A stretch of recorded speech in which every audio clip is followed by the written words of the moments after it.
Hello students, कैसे हैं आप सब। आशा करता हूं आप सभी बहुत अच्छे और स्वस्थ होंगे। बच्चों, आज हम इंग्लिश कोर्स बुक का चैप्टर 8 पढ़ने जा रहे हैं। इस चैप्टर का नाम है the flower girl becomes a princess. बच्चों, क्या आपने कभी यह नोटिस किया है, यह देखा है, ध्यान दिया है कि एक ही भाषा को अलग अलग क्षेत्रों में लोग अलग अलग तरीक़ों से बोलते हैं। Hindi is spoken by people belonging to Haryana, Rajasthan, Uttar Pradesh, Uttarakhand, Madhya Pradesh and Bihar. But the Hindi spoken by a person who hails from Rohtak in Haryana is different from that spoken in Patna, Bihar. These different forms of same language are called dialects. Hindi जो भाषा है वह हरियाणा, राजस्थान, उत्तर प्रदेश, उत्तराखंड, मध्य प्रदेश और बिहार के लोगों के द्वारा बोली जाती है। लेकिन हरियाणा के रोहताक में रहने वाले एक व्यक्ति की हिंदी पटना में रहने वाले एक व्यक्ति की हिंदी से अलग होती है, भिन्न होती है। तो एक ही भाषा की भिन्न भिन्न जो रूप होते हैं बोलने का तरीका को हम लोग बोली कहते हैं। एक ही भाषा की भिन्न भिन्न रूप बोली कहलाती है। यह लेसन एक पैमिलियन नामक नाटक है, उसी का यह भाग है। आज जो हम लोग नाटक को पढ़ेंगे इंग्लिश सेशन में, इसमें जो पात्र हैं, कैरेक्टर्स हैं इस नाटक के, वो हैं प्रोफेसर हिगिंस, एक फूल बेचने वाली लड़की जिसका नाम एलिजा है, colonel Pickering, Mrs Higgins, hostess, host और एक कैरेक्टर है निपुम मक। तो आइए इस नाटक को पढ़ते हैं और समझते हैं। Scene 1, the bet. Professor Higgins, an expert on phonetic, and Colonel Pickering, who is interested in the study of Indian dialects, are seated in Higgins' room. A shabbily dressed flower girl with a Cockney accent enters. She is the one whom Higgins and Pickering had met at Covent Garden the previous day. Professor Higgins जो एक स्वर विज्ञान के विशेषज्ञ हैं और colonel Pickering जो भारतीय बोली के अध्ययन में रुचि रखते हैं, दोनों प्रोफेसर हिगिंस के कमरे में बैठे हुए हैं। एक फूल बेचने वाली लड़की जो फटे पुराने कपड़े पहनी थी और जिसकी भाषा लंदनिया है, कमरे में प्रवेश करती है। यह वही लड़की है जिससे प्रोफेसर हिगिंस और पिकरिंग पिछले दिन कॉवेंट गार्डन में मिले थे। यह पहला नाटक का जो सीन है उसका जगह है और इस नाटक के पहले सीन का जो टाइटल है उसका नाम है द बेड, बाजी। Higgins, it's you, I met you yesterday, your accent was terrible, you are of no use, be off, I don't want you. Professor Higgins कह रहे हैं, यह तुम हो, मैं तुमसे कल मिला, तुम्हारी उच्चारण शैली अजीब थी, तुम कोई काम की नहीं हो, चले जाओ, मैं तुम्हें नहीं चाहता, चले जाओ। Flower girl, you ain't hear what I come for yet, you do know what I want, I am come to have lessons and to pay for him too, I want to be lady in a flower shop instead of selling at the street corner. Flower girl की उच्चारण शैली अजीब थी। वह कहना चाह रही थी कि आपने अभी तक सुना नहीं मैं किस लिए आई हूँ। आप नहीं जानते कि मैं क्या चाहती हूँ। मैं यहाँ सीखने आई हूँ और सीखने के पैसे भी दूंगी। मैं दुकान में फूल बेचना चाहती हूँ, गलियों के किसी कोने में नहीं बेचना चाहती। हिगिंस कहते हैं, व्हाट्स योर नेम, तुम्हारा नाम क्या है। फ्लावर गर्ल कहती है, एलिजा डूलिटिल, मेरा नाम एलिजा डूलिटिल बताती है flower girl. Higgins, your accent is dreadful, I can not waste my time teaching you to speak good English. Higgins कहते हैं, तुम्हारी बोली भयानक है, अजीब है, मैं तुम्हें अच्छी इंग्लिश सिखाने में अपना समय व्यतीत नहीं कर सकता, अपना समय बर्बाद नहीं कर सकता। इसके बाद एलिजा रोने लगती है। तब फिर हिगिंस कहते हैं, your sound are horrible, stop it. Higgins कहते हैं, तुम्हारी आवाज़ें डरावनी हैं, रोना बंद करो, चुप हो जाओ। कर्नल पिकरिंग कहते हैं, Higgins I am interested. What about the ambassador's garden party? I shall wait you all the expenses of the experiment. I am sure you can't do it. I shall pay for the lessons. Colonel Pickering कहते हैं, मैं interested हूँ। Ambassador के garden party के बारे में क्या ख्याल है? मैं तुमसे सारे प्रयोग के खर्च का बाजी लगाता हूँ। मैं बिल्कुल निश्चित हूँ कि तुम ऐसा नहीं कर सकते। इस लड़की को पढ़ाने के पैसे भी मैं दूंगा। एम्बेसडर मतलब होता है राजदूत। एम्बेसडर वह व्यक्ति होता है जो किसी राज्य या देश की ओर से किसी दूसरे राज्य या देश में भेजा जाता है या नियुक्त होता है और वह अपने देश का प्रतिनिधित्व होता है। यहाँ कर्नल पिकरिंग प्रोफेसर हिगिंस से यह बाजी लगाते हैं कि वह फ्लावर गर्ल को एम्बेसडर के पार्टी में एक राजदूत बनाकर नहीं प्रस्तुत कर सकते। Higgins, all right, in 6 months I shall pass her off as a duchess. Her class begins at 4:30 this afternoon. Higgins सोचते हैं और कहते हैं, ठीक है, मैं 6 महीनों में इसे एक रानी की तरह पेश कर दूंगा। इसका क्लास 4:30 बजे आज ही शाम से शुरू हो जाएगी। Eliza's lesson go on for months before her first appearance in London society. During this time, Higgins has been working on her pronunciation. London समाज में, लंदन सोसाइटी में आने से पहले कुछ महीनों तक एलिजा का क्लास चला। इन समयों में हिगिंस उसके उच्चारण पर काम कर रहे थे। ठीक है, अब नाटक का पहला सीन यहाँ पर समाप्त होता है। नाटक का दूसरा सीन का टाइटल है द फर्स्ट इंट्रोडक्शन। प्लेस है the home of professor Higgins mother's. She usually receives visitors once a week. Today is the day for visitors. Higgins and Pickering take Eliza along. She is beautiful, is cutely dressed and graceful. The visitors who had earlier seen her selling flowers do not recognize her now. दूसरे नाटक का जो scene है उसका जगह है professor Higgins की माँ का घर। वह सप्ताह में एक बार लोगों से मिलती हैं। आज मिलने का दिन है। हिगिंस और पिकरिंग एलिजा को साथ लाए हैं। वह सुंदर दिख रही है, अच्छे ड्रेस पहनी हुई है। दूसरे व्यक्ति और जो वहाँ आए हुए थे, जिसने पहले फ्लावर गर्ल को फूल बेचते हुए देखा था, अब पहचान नहीं पा रहे थे। हिगिंस कहते हैं, here is Miss Doolittle mother. यह मिस डूलिटिल है माँ। Eliza speaking with perfect pronunciation, how do you do Mrs Higgins. एक अच्छे उच्चारण के साथ एलिजा पूछती है, आप कैसे हैं मिस हिगिंस। मिस हिगिंस कहती हैं, I am glad you have come. Miss Higgins कहती हैं, तुम आई, मैं खुश हूँ। Elijah greets everybody. एलिजा सभी लोगों से मिलती है। Miss Higgins, do you think it's going to rain. Miss Higgins पूछती हैं, तुम सोचती हो कि वर्षा होने वाली है। Eliza, the swallow depression in the west of this island is likely to move slowly toward the east. There are no indication of any great change in the weather. Eliza कहती है, ऊपर उठती हुई जो पश्चिम की हवा का दाब है, इन द्वीपों पर वह धीरे धीरे पूर्व की ओर जा रही है और मौसम में बदलाव का कोई संकेत नहीं है। यह जवाब देती है एलिजा मिस हिगिंस के पूछने के बाद।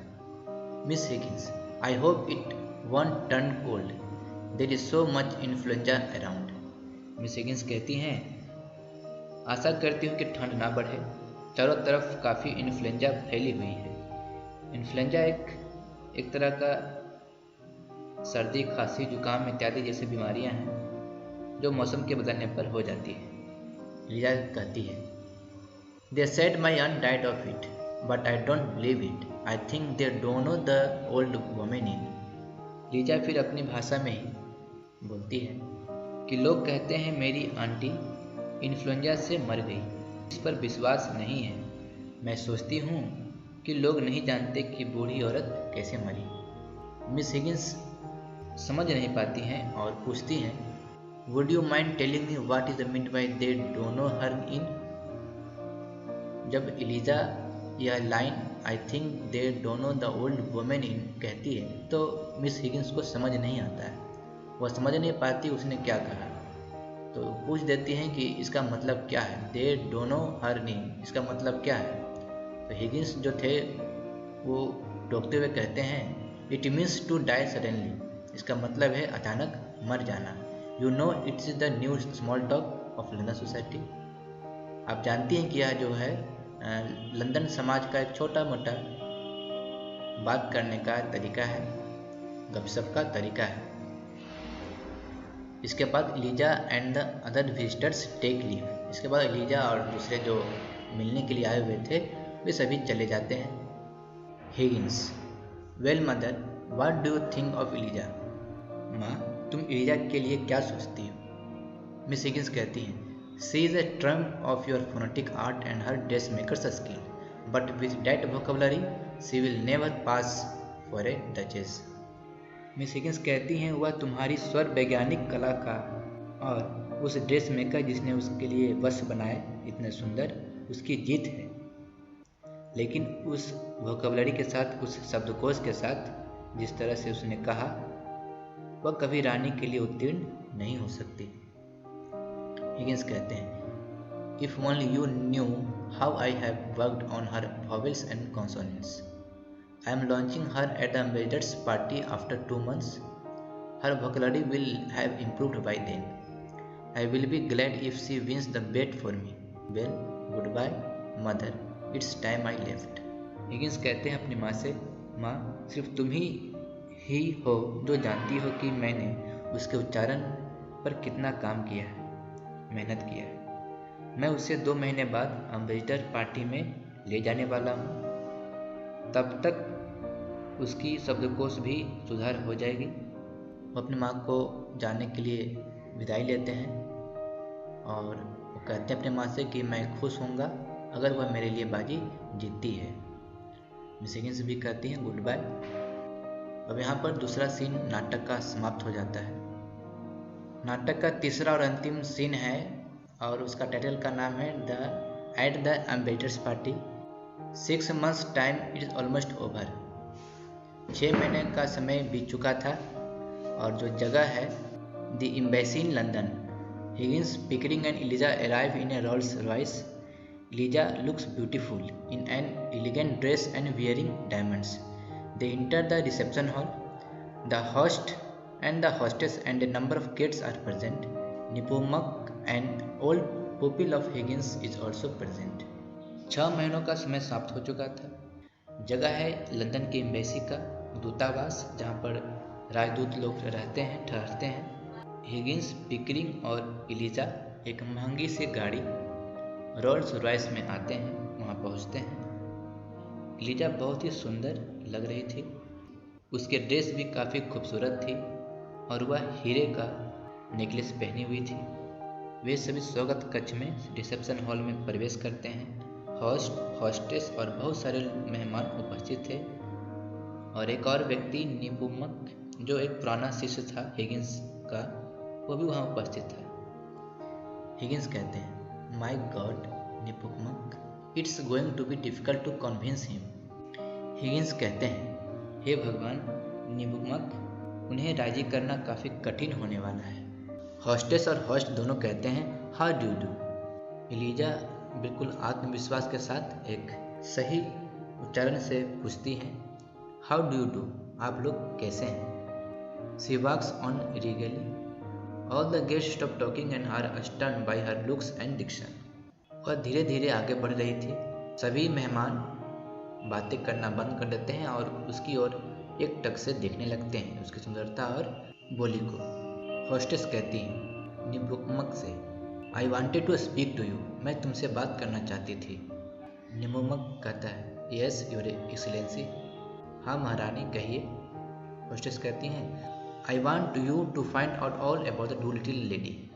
हॉस्टेस कहती हैं मैं उस डू लिटिल लेडी के बारे में सब कुछ पता लगाना चाहती हूँ। Nepommuck I already have, she is a big fraud. Nepommuck कहता है मुझे पहले से ही पता है, वह एक बहुत ही बड़ी धोखेबाज लड़की है। हॉस्टेस कहती है ओह नो वाई, कहती हैं, ओह नहीं, वह धोखेबाज कैसे है? निमुमक कहता है, because she is no English women, क्योंकि वह एक अंग्रेज औरत नहीं है। Hostess, but she speaks English perfectly, लेकिन वह इंग्लिश तो बिल्कुल बखूबी बोलती है। Nepommuck, too perfectly, no English women speaks English perfectly as she does. Nepommuck कहता है, बहुत ज़्यादा अच्छा है, कोई इंग्लिश वुमेन, अंग्रेज औरत, इतनी अच्छे ढंग से इंग्लिश नहीं बोलती। हॉस्टेस कहती है, well what is she then? Nepommuck कहता है, Hungarian like me of royal blood, हमारी तरह हंगरियन है, राजशाही खून की। हॉस्टेस कहती है, of royal blood, how do you know that? तुम कैसे जानते हो कि वह एक राजशाही खून की है, एक राज परिवार की है? निमुमक कहता है, only the royal race of Hungary can produce that air of divinity, grace and charming diction, she is a princess. Nepommuck कहता है कि केवल हंगरियन राजशाही जाति की ही लोगों का इस तरह का दैवत्व, शोभा और मोहक बोली हो सकती है। सच में वह एक राजकुमारी है। हॉस्टेस कहती है, professor what is your opinion? Professor आपकी क्या राय है? हिगिंस कहते हैं, I say she is an ordinary London girl picked from the street where she was selling flowers and proud to speak by an expert. Higgins कहते हैं, मैं कहता हूँ कि वह एक साधारण लड़की है जिसे गलियों से उठाया गया है, और वह एक फ्लावर गर्ल है जो फूल बेचती थी, उसे बोलना सिखाया गया है एक एक्सपर्ट के द्वारा, और कुछ नहीं। निमुमक हंसने लगता है। निमुमक को हिगिंस की बात पर विश्वास नहीं होता। उसे यह मजाक लग रहा था कि वह लड़की एक फ्लावर गर्ल है, क्योंकि वह इतनी अच्छी दिख रही थी, इतनी आकर्षित दिख रही थी, इतनी अच्छी बोली थी कि उसे विश्वास नहीं हो रहा था कि वह एक फ्लावर गर्ल भी हो सकती है, इसलिए वह हंसने लगता है। हिगिंस पूछते हैं, व्हाट डज योर एक्सीलेंसी से? आपके महामहिम क्या कहते हैं, इसके बारे में उनकी क्या राय है? हॉस्टेस कहती हैं, I agree with Nepommuck, she is a princess, मैं निमुमक के बातों से सहमत हूँ, सच में वह एक राजकुमारी है। हॉस्ट सर हिलाते हैं हाँ में, और कहते हैं, I was going to say that too, मैं भी वही कहने जा रहा था। इस तरीके से वह राजकुमारी बन जाती है और लीजा हिगिंस के लिए उस बाजी को जीत लेती है। इस तरह से हिगिंस बाजी जीत जाते हैं। यह नाटक यहीं पर समाप्त होता है। इस नाटक को जॉर्ज बर्नार्ड शॉ द्वारा लिखी गई है। यह किसी नाटक का लिया गया भाग है, आपको पहले ही मैं बताया, और एक संक्षिप्त भाग है। जॉर्ज बर्नार्ड शॉ ने 60 से भी अधिक नाटक की किताबें लिखी हैं। इन्हें साहित्य में नोबेल प्राइज भी मिल चुका है। तो यह लेसन यहाँ पर समाप्त हो जाता है। आप इस लेसन को पढ़ें, अपने किताबों से रीडिंग करें, वर्ड मीनिंग याद करें, क्योंकि वर्ड मीनिंग याद करने के बाद ही आप इस लेसन को बखूबी समझ पाएंगे। Thank you.